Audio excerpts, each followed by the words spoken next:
Hey everyone! Where learning English is easy, fun, and super practical. I'm Sophia. And I'm Jake. It's great to be here with you all again. How's it going, Sophia?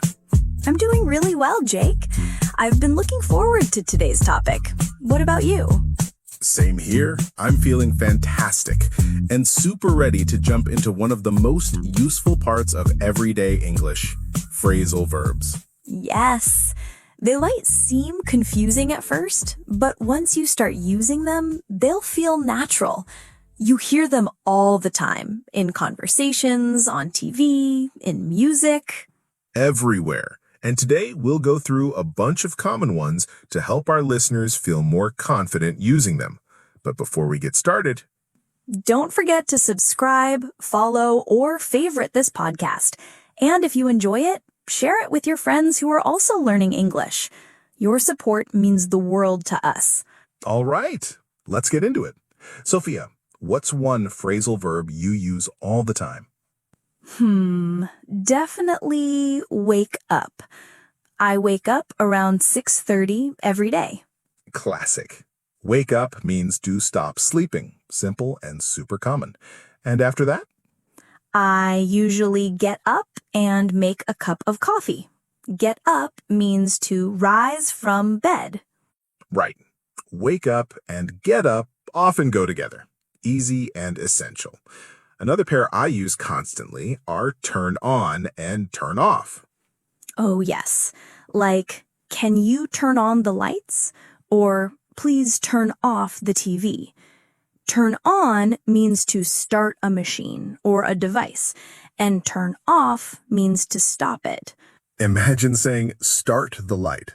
That sounds so weird, right? Totally. Turn on is much more natural. And here's another. Look for. I'm looking for my keys. It means to search for something. And when you find them, you found them. That's just a normal verb, not a phrasal one. But what about look after? Good one. Can you look after my dog while I'm away? It means to take care of someone or something. Yep, very useful. And speaking of people, what do we say when we meet someone unexpectedly? That's run into. I ran into my old friend at the supermarket. Exactly. And if you're planning to visit someone, you might say you'll call on them, like, I'm going to call on my aunt this afternoon. It's a little formal, but still friendly. And what if someone calls you, but you miss it? Then you call them back. Sorry I missed your call. I'll call you back in a few minutes. And when the call ends, you hang up. Okay, I need to hang up now. Even though we don't literally hang up our phones anymore. Right, the old landline days. Let's try a different one. Like when you invite someone to join you. Hey, we're going to the cafe. Want to come along? That's such a friendly one. Come along means to join or accompany someone. Now let's say you're starting a journey. You set off. We set off at 6 a.m. for our weekend trip. Nice. And when you give something away for free, like clothes or books, you give them away. Exactly. I'm going to give away these old clothes to charity. It's a kind thing to do. And if you stop doing something, especially a habit, that's give up. I want to give up eating junk food. Or don't give up on your dreams. That's a powerful one. Give up can mean to stop trying or to stop doing something. Very emotional, too. And what if you're continuing something, like a conversation or a task? Then you carry on. Let's carry on with the lesson. It just means to continue doing what you were doing. Perfect. And sometimes you find something by accident, like an old photo. That's come across. I came across an old letter while cleaning. Exactly. And sometimes we make up a story, either to entertain or to explain something. He made up a story about why he was late. Right. And make up can also mean to reconcile, like after a fight. They had an argument, but they made up. I love how one phrasal verb can have multiple meanings depending on context. It keeps things interesting. Definitely. That's why it's so important to practice them with real examples. Speaking of which, let's keep going in the next part. Welcome back, everyone. Ready to continue learning some really useful phrasal verbs? Let's dive in. Sophia, what do you say when you need to understand or solve something difficult? That's a great one. Figure out. For example, I need to figure out how this new app works. It means solving a problem or understanding something that's tricky. Exactly. And what about when you get along well with people, like coworkers or neighbors? That's get along with. I get along very well with my coworkers. It means having a good, friendly relationship. Very important for work and life. Now, what if you want to try something new for the first time, like a restaurant or activity? You would try out that restaurant or activity. I want to try out that new cafe. It means to test or experiment with something. Nice. And if you want to visit someone without planning, you can drop by their place. I'll drop by your house after work. It's casual and friendly. Perfect. Now, what about cleaning your room or office? That's clean up. I need to clean up my room this weekend. It means to tidy and organize. And what do you say when you want to throw things you don't need away? You throw away or throw out old stuff. Don't forget to throw away the trash. Both mean the same thing. Great. And when wearing clothes, you say put on. I need to put on my coat. The opposite is? You take off your clothes. Take off your shoes before entering. Both are used daily. Exactly. And when filling a form? You fill out or fill in the form. Please fill out this application. It means to complete it with your details. Very useful. What about when you want to continue doing something? You keep on doing it. Keep on trying. You'll get it. It means to continue or persevere. Encouraging indeed. And when inventing an idea or plan? You come up with it. She came up with a great idea. It means to think of or create something new. Nice. And sometimes you get stuck because of delays. That's hold up. Sorry, the traffic held me up. Or did I hold you up means causing a delay. Very common. What if you want to get to know someone better? You get to know them. I'm getting to know my new neighbors. It means becoming familiar with someone. Great for friendships. And when waiting for someone? You wait for them. I'm waiting for my friend. Even though it's a verb plus preposition, it's often treated like a phrase. Perfect. What about picking someone up in a car? You pick someone up. Can you pick me up at the airport? It means collecting someone.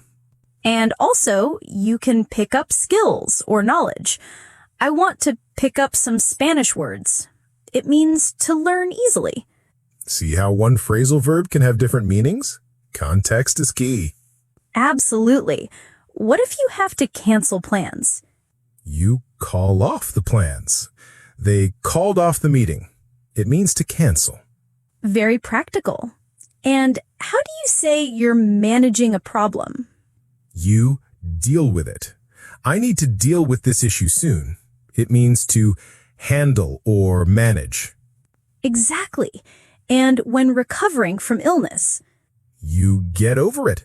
I hope you get over your cold soon. It means to recover. Very encouraging. And when you remember the past? You think back. I like to think back on my childhood. It means to remember. Perfect nostalgia. And when reviewing something carefully? You go over it. Let's go over the instructions again. It means to review or explain in detail. So helpful for studying or work. And that wraps up another big batch of phrasal verbs. We're making great progress. In the next part, we'll cover more phrases like blow up, try on, jot down, and many others. Stay tuned and get ready to practice. These phrasal verbs will make your English sound so much more natural. Welcome back to the last part of our episode on phrasal verbs. We've covered so many useful ones so far, and now we're going to add even more to your English toolkit. Ready, Jake? Absolutely, Sophia. Let's start with one that can mean either to explode or to fill with air. Blow up. For example, the balloon blew up at the party means it filled with air until it popped. Or the old building was blown up during the movie scene, which means it exploded. English can be tricky with these double meanings, but understanding context helps a lot. Now, what about when you're shopping for clothes and want to check if something fits? That's when you try on clothes or shoes. I want to try on this jacket before I decide to buy it. It means you put it on to see if it fits or looks good. Exactly. A very practical phrase for everyday life. And sometimes you might want to quickly write something so you don't forget it. That's where jot down comes in. Let me just jot down your phone number. It means to write something down quickly, usually a note or reminder. Very handy for taking notes. Now, what if you want to join a group or an activity that's happening? You can say, join in. Come on, join in the game with us. It means to participate or take part with others. Perfect for encouraging someone. But what if you've agreed to do something and then decide not to? You back out of the agreement. He backed out of the plan at the last minute. It means you withdraw from a commitment or promise. That can be disappointing, but it's a useful phrase to know. And when you want to finish something, like a meeting or a project? You wrap up. Let's wrap up this meeting and go home. It means to finish or complete something. Just like we're about to wrap up this episode. These phrasal verbs are really the building blocks of natural English. The more you use them, the more fluent you'll sound. Absolutely. Our advice for learners is to start small. Pick a few simple and common phrasal verbs like wake up, get up, turn on, and turn off. Practice using them every day. Yes, and remember, exposure is key. Listen to English songs, watch movies or TV shows, and read books or articles. Phrasal verbs are everywhere, and the more you see and hear them, the easier it gets. Don't just listen. Write down new phrasal verbs you find and try to use them in your own sentences. Practice makes perfect. Thank you all so much for joining us today. We really hope this episode has helped you feel more confident with phrasal verbs. If you enjoyed this lesson, please subscribe to the Chill English channel. Like this episode and share it with your friends who want to improve their English. And please leave us a comment telling us your favorite phrasal verb from today's episode or any new ones you've learned. We love hearing your stories. We'll be back soon with more fun and practical English lessons to help you speak confidently and naturally.